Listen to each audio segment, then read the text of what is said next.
प्रभुं प्राणनाथं विभुं विश्वनाथं जगन्नाथनाथं सदानन्दभाजम्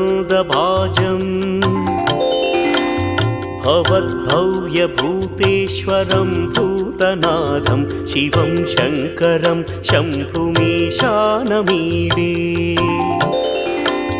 गणेरुण्डमालं तनौ सर्पजालं महाकालकालं गणेशादिपालम्